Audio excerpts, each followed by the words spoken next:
Assalamualaikum warahmatullahi wabarakatuh. Warga Muhammadiyah khususnya di Kabupaten Cirebon yang saya hormati. Pada kesempatan ini saya akan menyampaikan hal terkait instruksi pimpinan pusat Muhammadiyah tentang kebijakan bahwa sholat id kita di rumah, tidak di lapangan dan atau di masjid. Perlu kita sadari bersama bahwa sesungguhnya Muhammadiyah itu mempunyai visi, yaitu membangun, menciptakan, menggerakkan kita, masyarakat, menjadi masyarakat yang sebenar-benarnya. Bagaimanakah visi ini ketika kita terapkan dalam kehidupan sehari-hari? Hendaklah kehidupan kita ini berasas secara sempurna, secara tepat kepada ajaran utama, yaitu Al-Quran dan hadis.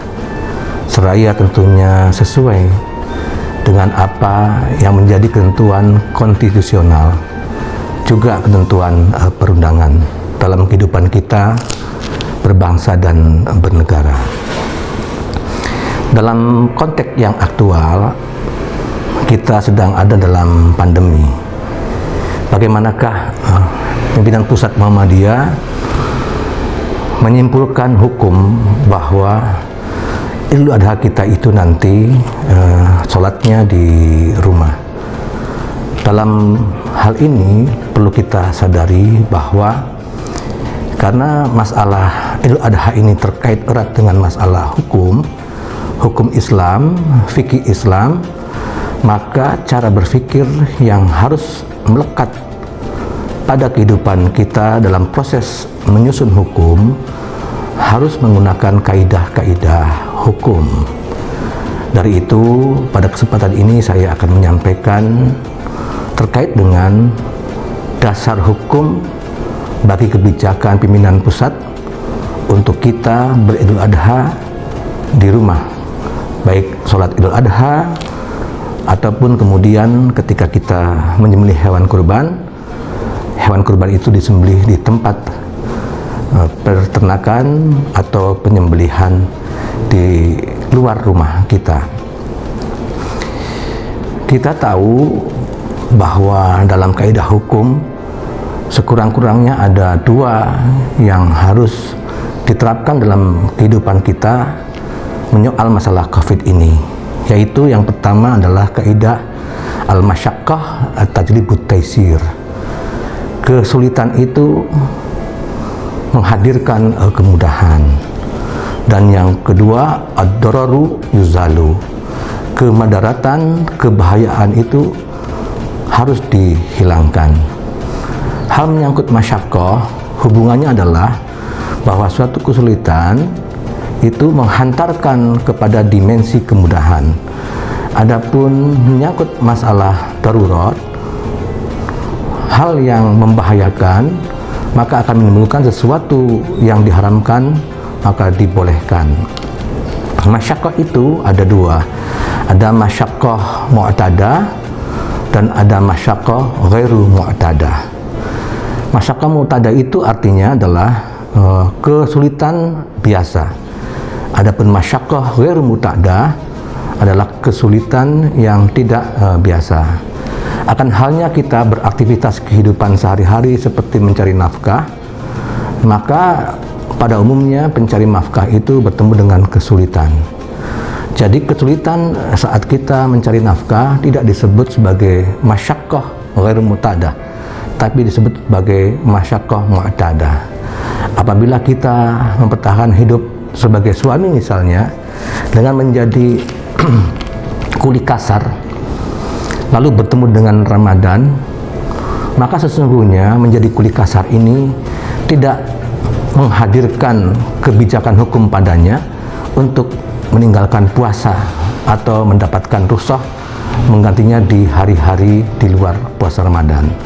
Kenapa? Karena mencari nafkah itu adalah satu kesulitan yang umum. Tetapi jika mencari nafkah dengan menjadi kuli kasar, pada saat dihubungkan dengan pelaku, di mana pelaku itu adalah orang yang sudah renta, tua, padahal dia mungkin bertemu dengan sehari-harinya antara sakit dengan tidak sakit, maka menjadi kuli kasar ini menjadi berbahaya pada dirinya. Disitulah kemudian dia boleh mengambil rukhsah. Bahkan puasanya tidak diganti di hari-hari di luar bulan suci Ramadan, bisa diganti dengan membayar fidyah. Nah, kita bertemu dengan suasana yang sifatnya hampir bisa mengancam jiwa. Bila kita sholat berjamaah, maka sholat berjamaah ini bisa memberi ruang yang luas bagi kita terpapar COVID-19.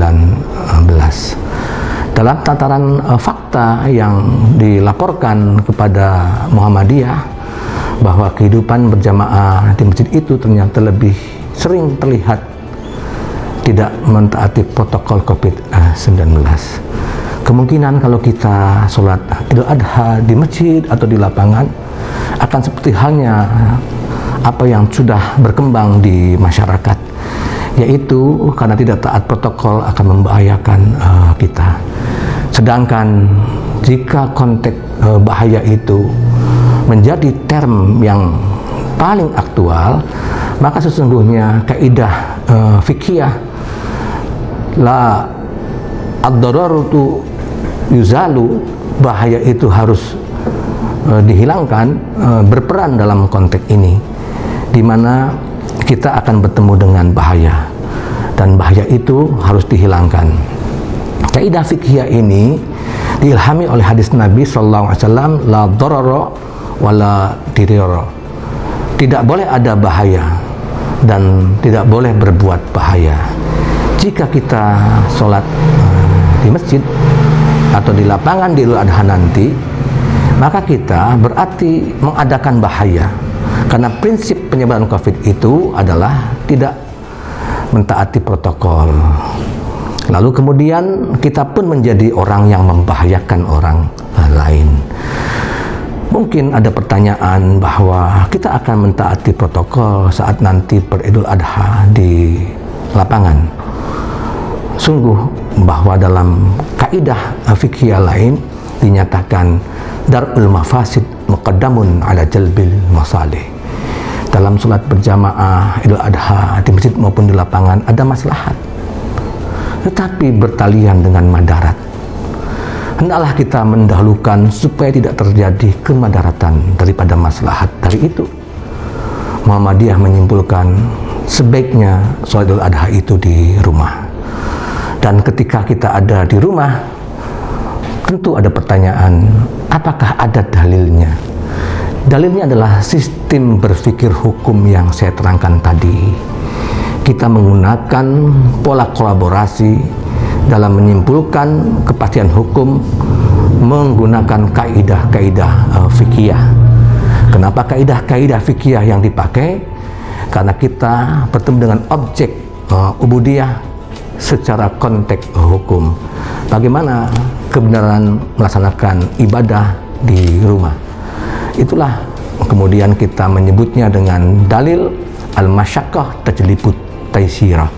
Masyaqqahnya adalah masyaqqah ghair mu'tadah, yaitu sesuatu yang menyulitkan tetapi kemudian bertalian dengan masalah penyelamatan jiwa, sehingga kita boleh mengambil rukhsah sholatnya di rumah. Apakah nilainya sama sholat di rumah dengan di masjid dalam hal pelaksanaan sholat Idul Adha?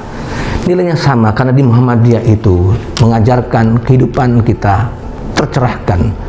Di antara indikator untuk tercerahkan diri adalah kita hidup keluar dari dimensi formalisme yang membelenggu.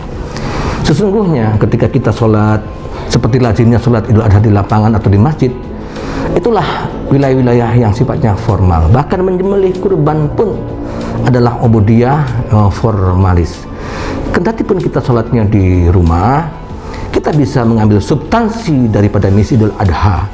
Misalnya kita hidup meninggalkan cinta kita dari yang lainnya.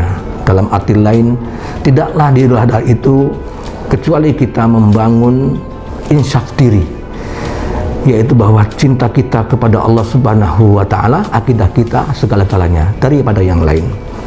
Yang kedua, ketika dihubungkan dengan penyembelihan kurban, berarti kita menghilangkan jiwa-jiwa kebinatangan yang adalah jiwa nafsul mutmainnah.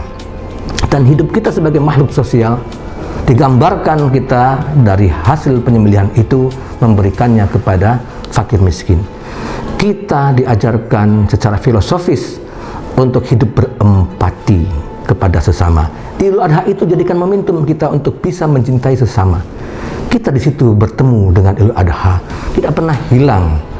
Adapun jika kita merasa bahwa tidak enak Idul Adha di rumah, sholatnya tidak di masjid atau di lapangan, itu adalah wilayah perasaan, bukan wilayah hukum, wilayah yang sangat subjektif, tidak bisa dibenarkan dengan kaidah-kaidah fikih, dan hukum tidak bisa dibangun oleh kebutuhan subjektivitas, tetapi kebutuhan yang sifatnya terkait dengan sistem hidup.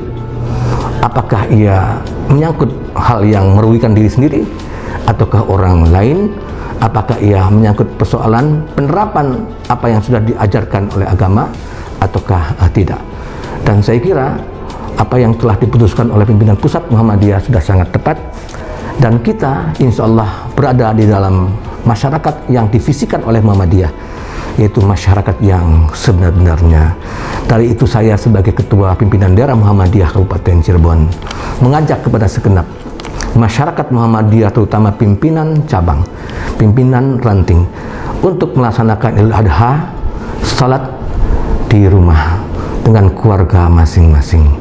Menyangkut masalah kaifiah bisa dibuka fikih COVID-19 atau instruksi PP yang terbaru pertalian dengan Idul Adha. Nasrullah wa fathun qarib. Wassalamualaikum warahmatullahi wabarakatuh.